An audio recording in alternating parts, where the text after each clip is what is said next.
Hey guys, DJ here from PTA. Wanted to go over a few trades with you guys on what I did today as far as my winners and losers. Um, Turned out to be a solid day, and the key to trading is always you're gonna lose. And if you do lose, minimize your losses. So that's what I did in two of my trades. ASTS was the winner for me. Had a pretty good solid trade on this one. I actually placed two trades on this. So I took a small profit the first time, and then the second time I actually got in on the right entry. So let's go down to the top-down analysis.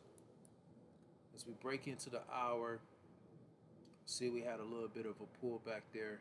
My first trade was premature. I like to look for a 30-minute pullback, but I didn't allow it to really happen. Got a little anxious, ended up getting in off of a 15-minute pullback, and that's where my errors began. So as I go back here and look at the 5 minute, what end up happening is I end up getting in right about, I want to say about 9:16 was the order. So you can really see it here on the 1 minute. Right here was the entry. I got in, got this little chop, went up. When it started to do this radical chop with this high volume here, I ended up getting out because my thought was it's going to maybe go up and slam or just slam. And eventually it went up and slammed, which is fine. But I did take a small profit from here to here. Now, because of that, I ended up letting it actually form. So once it actually formed, was here.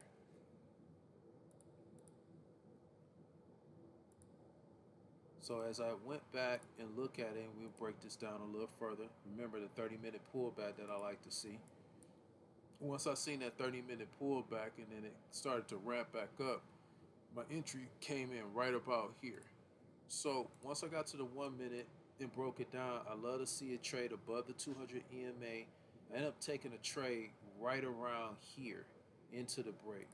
I wanted to give myself some breathing room, but I wasn't really sure how it was going to play out. I had played that 950 area, so I was looking for that 950 entry. I ended up getting filled at like 953, and then it ended up going sideways a tad bit right at the entry, and then it finally broke. It broke, ran. This was a slight pullback, nothing really major.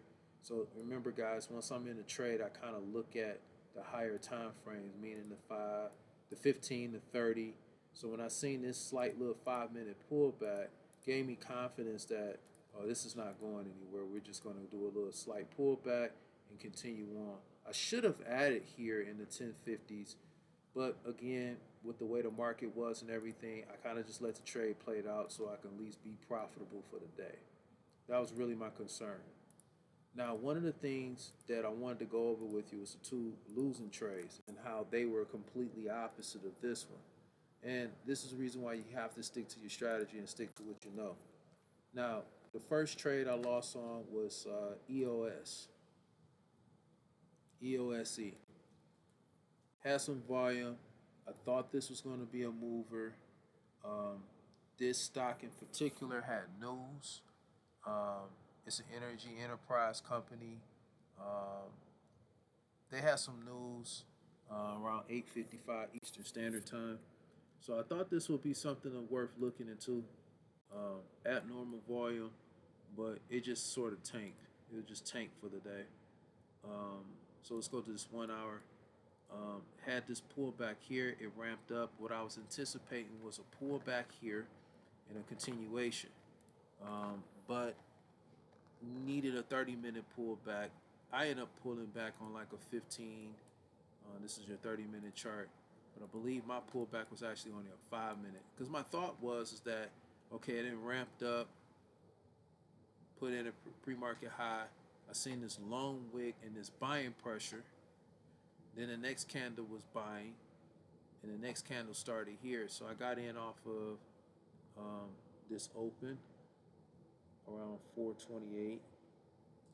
And then it went to 439. And then it pulled back.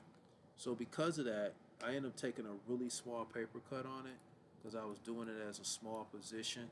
I didn't really put it on any size because I just wasn't confident. I was just trying to see if it broke out, maybe come back, retest, and I could add more to a winner. So a lot of times I minimize my losses with my drawdowns because I start off with very small fillers or small blocks. So maybe in that trade I want to get up to 1,000 or 1,500, maybe 4,000 shares. If I want to get up to 4,000 shares, I might do 500 blocks. So I might do 500, 500, 500 until I scale into a whole 4,000 stock trade. What that does is that when I do take paper cuts, they're small. They're 20, 30 cents with 250 shares, 500 shares relative to my account. That's a very small amount. Now, once I start to scale into this trade, I'm scaling into winners. I'll let the winners run. Instead of putting everything on at once, I do a small trade. So I'm only losing a few $100 versus using a few thousand. The next trade after that was Mara. Now, Mara played out similar, had a bounce going into the new week. I'm thinking, okay, this may be something. Stock was up. But the problem with this stock is it was very, very, very choppy. So we had a nice run up, pre-market, a pullback, run up, slight pull, but then it just got choppy. I mean, you can literally look at this and see that it just pretty much went sideways for the rest of the day. So I ended up taking a small trade on this. Again, wasn't super confident. So when I'm in a trade, I'm not that confident. I always try to take a small filler and get in and get out. Now, one thing looking at this chart is that it never broke the previous low. Particularly, I got into the stock here, it pulled up, but then it slammed. And when I got into the stock, it slammed and got me out. So I ended up just saying, hey, let me just not mess with it because it doesn't look like it's trending. It's not moving the way I want. So I decided not to trade it anymore.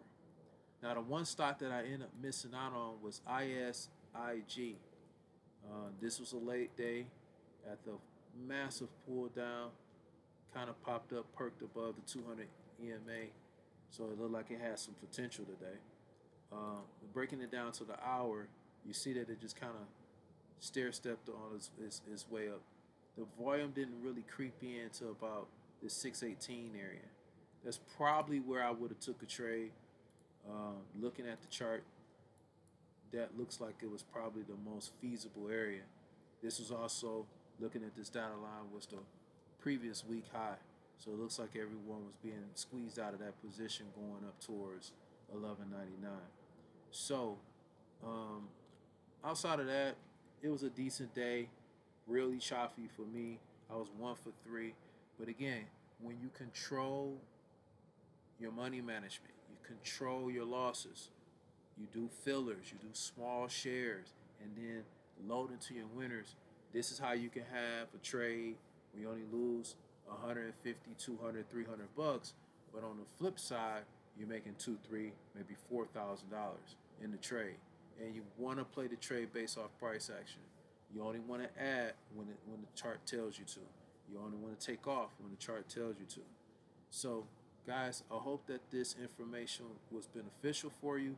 If you have any questions, comments, leave them in the comment section, as well as hit that subscription button and hit that bell just so that you can get any of these videos on a day-to-day basis. If there's anything you want me to cover in particular, you can also add that in the comments. We try to accommodate as much as we can for the community. All right, guys, as I tell everyone in our Discord, and as I tell everyone who studies with us, stay studying and stay focused.